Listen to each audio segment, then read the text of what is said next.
It did seem strange enough to see a town again after what appeared to us such a long acquaintance with deep, still, and almost lifeless and houseless solitude. We tumbled out into the busy street feeling like meteoric people crumbled off the corner of some other world and wakened up suddenly in this. For an hour we took as much interest in Overland City as we had never seen a town before. The reason we had an hour to spare was because we had to change our stage for a less sumptuous affair called a mud wagon and transfer our freight of mails. Presently we got under way again. We came to the shallow, yellow, muddy South Platte, with its low banks and its scattering flat sandbars and pygmy islands. A melancholy stream straggling through the center of that enormous flat plain, only saved from being impossible to find with the naked eye by its sentinel rank of scattering trees standing on the either bank. The Platte was up, they said, which made me wish I could see it when it was down, if it could look any sicker or sorrier. They said it was a dangerous stream to cross now, because its quicksands were liable to swallow up horses, coach, and passengers if an attempt were made to ford it. But the mails had to go through, and we made the attempt. Once or twice in midstream the wheels sank into the yielding sands so threateningly that we believed we had dreaded and avoided to see all our lives to be shipwrecked in a mud wagon in the middle of a desert. But we dragged through and sped away toward the setting sun. Next morning, just before dawn, and when about 550 miles from St. Joseph, our mud wagon broke down. We were to be delayed 5 or 6 hours, and therefore we took horses by invitation and joined a party who were just starting out on a buffalo hunt.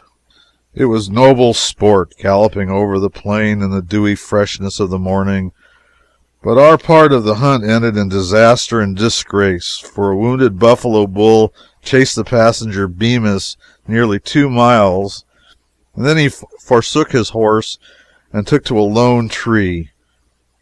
He was very sullen about the matter for some 24 hours, but at last he began to soften a little by little, and finally he said, well, it was not funny, and there was no sense in those gawks making themselves so facetious over it. I tell you, I was angry in earnest for a while. I should have shot that long, gangly lubber they called Hank, if I could have done it without crippling 6 or 7 other people. But of course I couldn't. The old Allen's so confounded comprehensive. I wish those loafers had been up the tree. They wouldn't have wanted to laugh so. If I'd had a horse worth a cent, but no, the minute he saw that buffalo bull wheel on him and gave a bellow and he raced straight up in the air and stood on his heels, the saddle began to slip, and I took him round the neck and laid close to him and began to pray. Then he came down and stood up on the other end a while, and the bull actually stopped pawing sand and bellowing to contemplate the inhuman spectacle. Then the bull made a pass at him and uttered a bellow that sounded perfectly frightful. It was so close to me, and that seemed so literally prostrate my horse's reason and to make a raving, distracted maniac of him, and I wish I may die if he didn't stand on his head for a quarter of a minute and shed tears. He was absolutely out of his mind, he was, as sure as truth itself, and he really didn't know what he was doing. Then the bull came charging at us, and my horse dropped down on all fours and took a fresh start. And then for the next 10 minutes he would actually throw one handspring after another so fast that the bull began to get unsettled too, and didn't know where to start in, and so he stood there sneezing and shoveling dust over his back and bellowing every now and then, and thinking he had got a $1,500 circus horse for breakfast, certain. Well, I was first out on his neck, and the horse not the bull's, and then underneath, and next on his rump, and sometimes head up and sometimes heels. But I tell you, it seems solemn and awful to be ripping and tearing and carrying on so in the presence of death, as you might say. Pretty soon the bull made a snatch for us and brought away some of the horse's tail.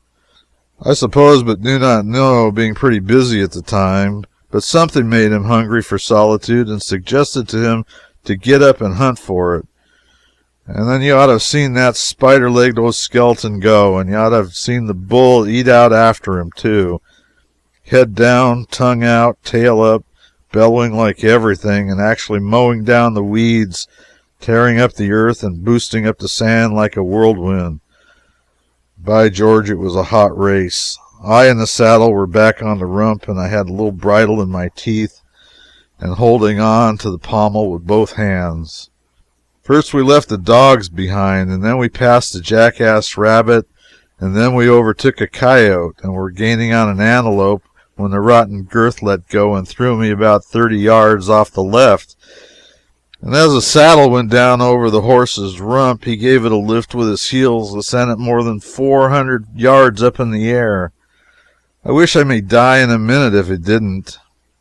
I fell at the foot of the only solitary tree there was in 9 counties, adjacent, as any creature could see with the naked eye. And the next second I had hold of the bark and 4 sets of nails in my teeth, and the next second after that I was astraddle the main limb and blaspheming my luck in a way that made my teeth smell of brimstone. I had the bull now. If you did not think of one thing, but that one thing I dreaded it very seriously. There was a possibility that the bull might not think of, but there were greater chances that he would. I made up my mind what I would do in the case he did, and it was a little over 40 feet to the ground from where I sat, and I cautiously unwound the lariat from the pommel of my saddle. Your saddle? Did you take a saddle up the tree with you? Take it up the tree with me? How you do talk. Of course I didn't. No man could do that.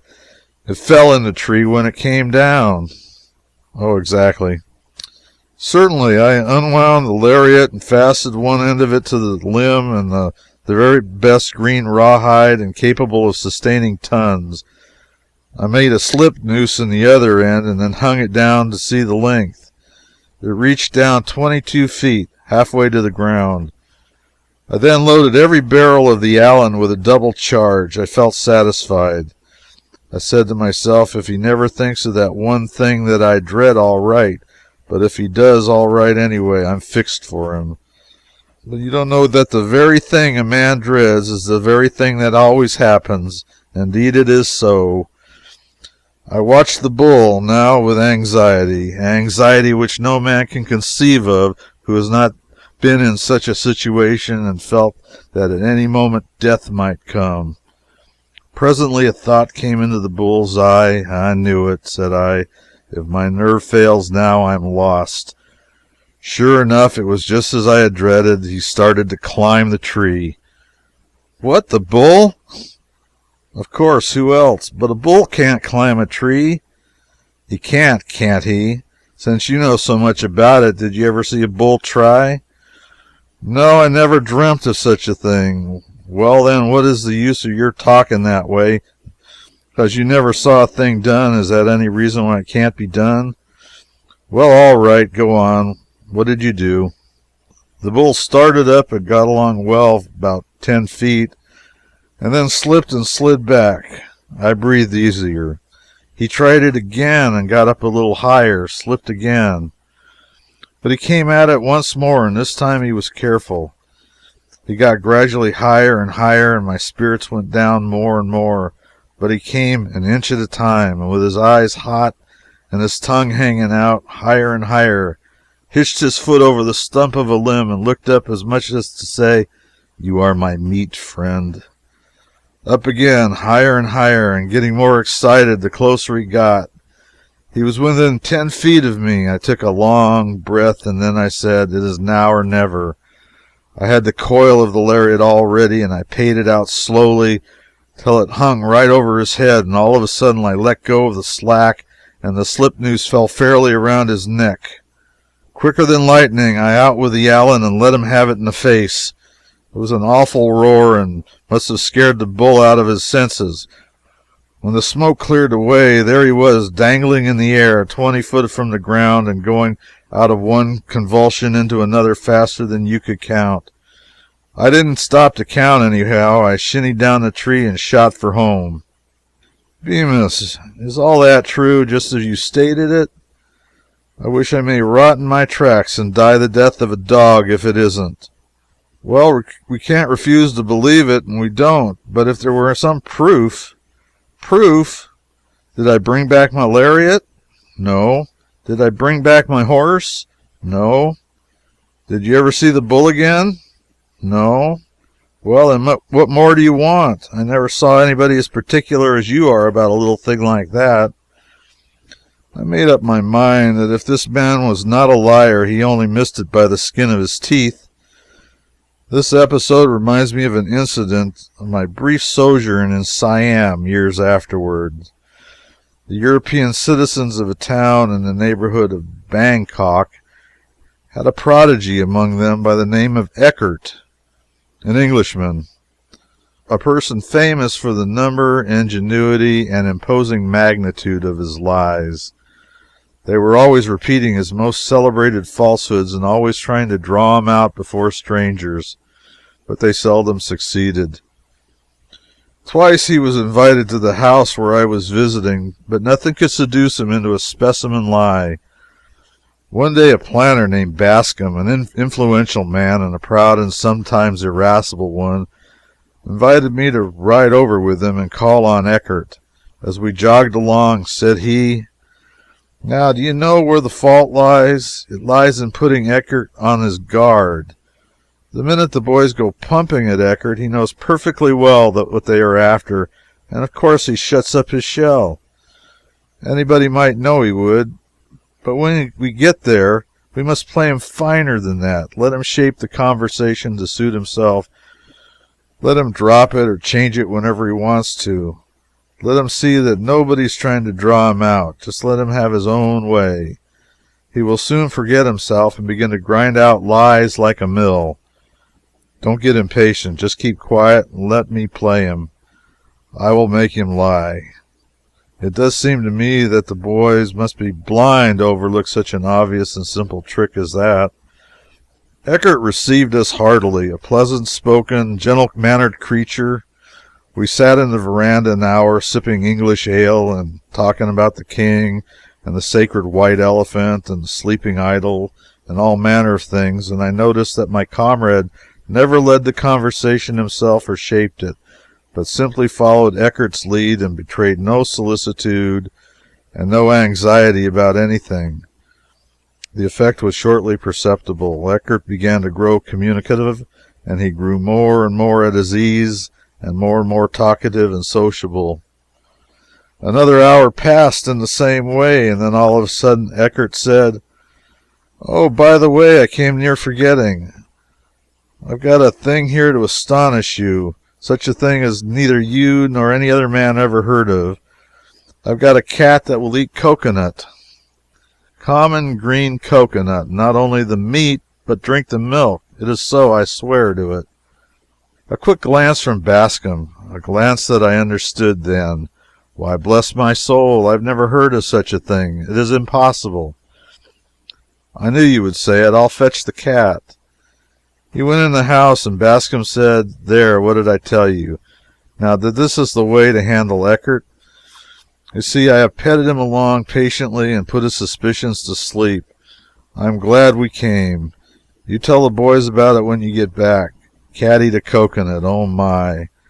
Now, that is just the way exactly. He will tell the absurdest lie and trust to luck to get out of it again. Cat eat a coconut, the innocent fool." Eckert approached with his cat, sure enough. Bascom smiled, said he, "I'll hold the cat, you bring the coconut."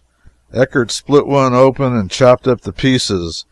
Bascom smuggled a wink to me and proffered a slice of the fruit to Puss. She snatched it, swallowed it ravenously, and asked for more.